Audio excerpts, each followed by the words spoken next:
Chapter 10. Squirrel Smuggling. Flora's mother was in the kitchen. She was typing. She wrote on an old typewriter, and when she pounded the keys, the kitchen table shook, and the plates on the shelves rattled, and the silverware in the drawers cried out in a metallic kind of alarm. Flora had decided that this was part of the reason her parents had divorced.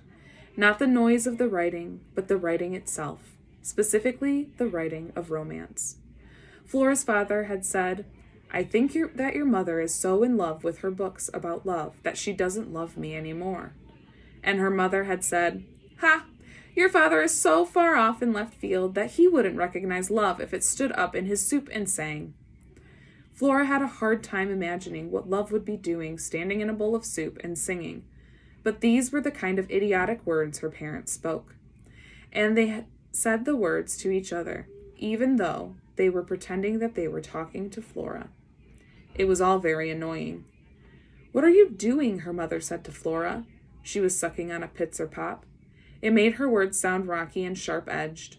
Her mother used to smoke, and then she stopped. But she still had to have something in her mouth when she typed, so she consumed a lot of Pitts or Pops. This one was orange-flavored. Flora could smell it. "Oh, nothing," said Flora. She glanced at the squirrel in her arms. "Good," said her mother. She whacked the carriage return on the typewriter without looking up. She kept typing. "Are you still standing there?" her mother said. She typed some more words. She hit the carriage return again. "I'm on a dead line here. It's hard to concentrate with you standing over me, breathing like that." "I could stop breathing," said Flora. "Oh, don't be ridiculous," said her mother. "Go upstairs and wash your hands. We're going to eat soon." "Okay," said Flora. She walked past her mother and into the living room, still carrying Ulysses in the crook of her arm. It didn't seem possible, but it was true. She had smuggled a squirrel into the house, and she had done it right under her mother's nose, or behind her back or something.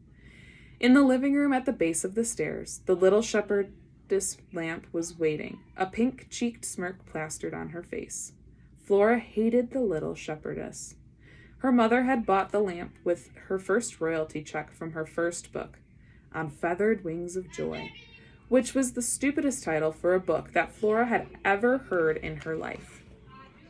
Her mother had sent away to London for the lamp. When it arrived, she unpacked it and plugged it in, and then she clapped her hands and said, "Oh, she's so beautiful. Isn't she beautiful? I love her with all my heart."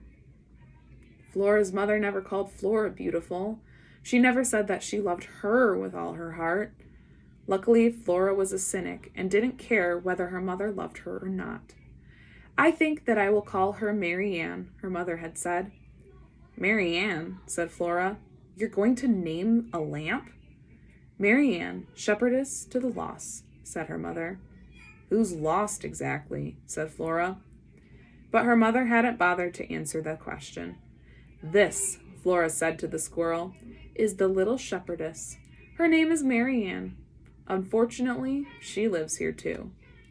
The squirrel considered Mary Ann. Flora narrowed her eyes and stared at the lamp. She knew that it was ridiculous, but sometimes she felt as if Mary Ann knew something that she didn't know, that the little shepherdess was keeping some dark and terrible secret. "You stupid lamp," said Flora. "Mind your own business. Mind your sheep."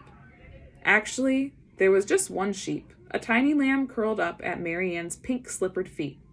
Flora always wanted to say to the little shepherdess, "If you're such a great shepherdess, where are the rest of your sheep, huh?" "We can just ignore her," said Flora to Ulysses. She turned away from the smug and glowing Mary Ann and climbed the stairs to her room, holding Ulysses gently, carefully in her arms. He didn't glow, but he was surprisingly warm for someone so small.